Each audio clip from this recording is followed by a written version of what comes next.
Stock market prediction channel में आप सबका स्वागत है। इस वीडियो में हम बात करेंगे आईपीओ के बारे में। तो चलिए स्टार्ट कर लेते हैं। कंपनी का नाम है एसीएमई सोलर होल्डिंग लिमिटेड और इस कंपनी ने अपना कारोबार जून 2015 में स्टार्ट किया था। अगर इसके बिजनेस को देखें तो ये कंपनी विंड और सोलर एनर्जी से इलेक्ट्रिसिटी प्रोड्यूस करती है। आईपीओ के डिटेल की बात करें तो ये आईपीओ 6 नवंबर को ओपन होगा और 8 नवंबर को क्लोज हो जाएगा। इसकी फेस वैल्यू है ₹2 पर शेयर और इसका लोअर प्राइस बैंड है ₹275 पर शेयर और अपर बैंड है ₹289 पर शेयर और इसके एक लॉट में 51 शेयर होंगे। अगर इसके इशू साइज की बात करें तो इस कंपनी का टोटल इशू साइज है 2900 करोड़, जिसमें कि फ्रेश इशू है 2395 करोड़ और ऑफर फॉर सेल है 505 करोड़। मतलब कि जो 2395 करोड़ है ये कंपनी के पास जाएगा और 505 करोड़ ये उन शेयर होल्डर या फिर प्रमोटर के पास जाएगा जो इस आईपीओ में अपने शेयर को सेल कर रहे होंगे। और अगर लिस्टिंग की बात करें तो ये कंपनी बीएसई और एनएसई दोनों पे लिस्ट होगी। और रिजर्वेशन की बात करें तो इसमें 75% क्यूआईबी को ऑफर किया गया है, रिटेल को 10% ऑफर किया गया है और 15% एचएनआई को ऑफर किया गया है। अगर रिटेल पोर्शन को देखें तो इसमें रिटेल कोटा काफ़ी कम है और इस वजह से इस आईपीओ में रिटेल कैटेगरी से ओवर सब्सक्रिप्शन के चांस काफ़ी ज़्यादा हैं। आईपीओ टाइमलाइन की बात करें तो ये आईपीओ 6 नवंबर वेडनेसडे के दिन ओपन होगा और 8 नवंबर फ्राइडे के दिन क्लोज हो जाएगा। इसका अलॉटमेंट होगा 11 नवंबर को। अगर आपको ये आईपीओ अलॉट होता है तो फिर 12 नवंबर ट्यूसडे के दिन आपके डीमैट अकाउंट में इसके शेयर क्रेडिट हो जाएंगे और अगर आपको अलॉटमेंट नहीं मिलता है तो फिर ट्यूसडे के दिन ही आपको रिफंड मिल जाएगा। और 13 नवंबर वेडनेसडे के दिन एक और कंपनी शेयर मार्केट में लिस्ट हो जाएगी।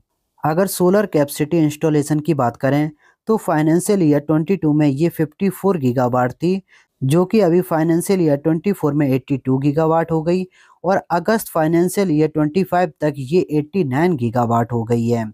आप यहाँ पे देख सकते हो कि इसमें काफ़ी अच्छी ग्रोथ देखने को मिल रही है।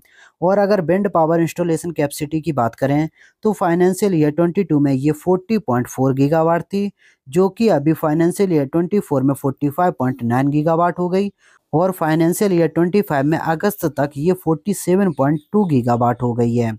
आप यहाँ पे देख सकते हो कि विंड पावर इंस्टॉलेशन में भी काफ़ी अच्छी ग्रोथ देखने को मिल रही है। रिन्यूएबल एनर्जी के बिजनेस में तो काफ़ी अच्छी ग्रोथ देखने को मिल रही है। अब हम चेक कर लेते हैं इस कंपनी के प्रॉफिट लॉस अकाउंट को और देखते हैं क्या इस कंपनी के बिजनेस में भी उतनी ही अच्छी ग्रोथ देखने को मिल रही है। ये इस कंपनी के consolidated profit and loss account है और इस कंपनी ने अपने नंबर को मिलियन में पब्लिश किया है।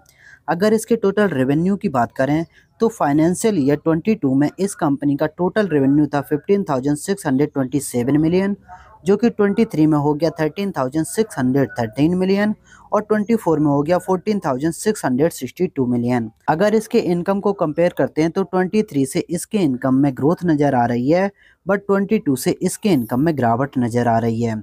अब हम बात कर लेते हैं एक्सपेंसेस की। फाइनेंशियल ईयर 22 में इसके टोटल एक्सपेंसेस थे 17,898 मिलियन, जो कि 23 में हो गए 14,162 मिलियन और 24 में हो गए 13,055 मिलियन।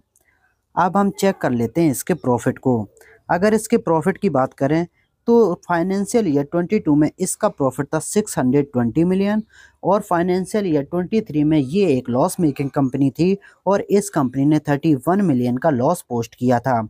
और अगेन फाइनेंशियल ईयर 24 में इस कंपनी ने 6,977 मिलियन का प्रॉफिट पोस्ट किया है।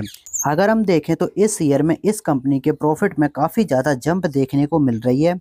तो एक बार हम चेक कर लेते हैं क्या इस कंपनी ने किसी एक्सेप्शनल आइटम का एडजस्टमेंट किया है।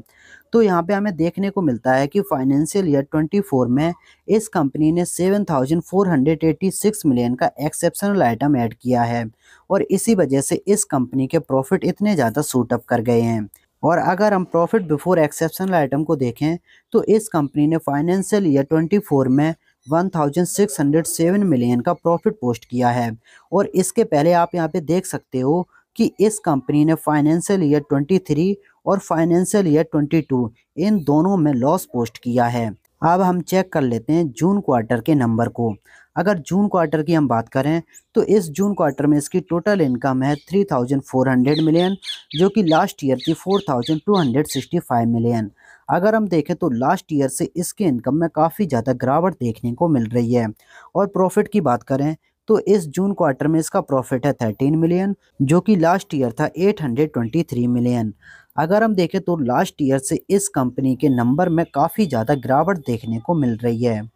अगर इसके क्लाइंट की बात करें तो इस कंपनी का आप यहाँ पे देख सकते हो solar energy corporation of India से लगभग 22% का रेवेन्यू आता है, तेलंगाना से 16% का, आंध्र प्रदेश से 15% का, महाराष्ट्र से 13% का, और पंजाब स्टेट से 7% का, और एनटीपीसी से लगभग 4% का, और उत्तर प्रदेश से 3% का, उत्तराखंड से लगभग 3% का, और बेंगलोर से लगभग 3% का, और एमपी से भी लगभग 2.5% का।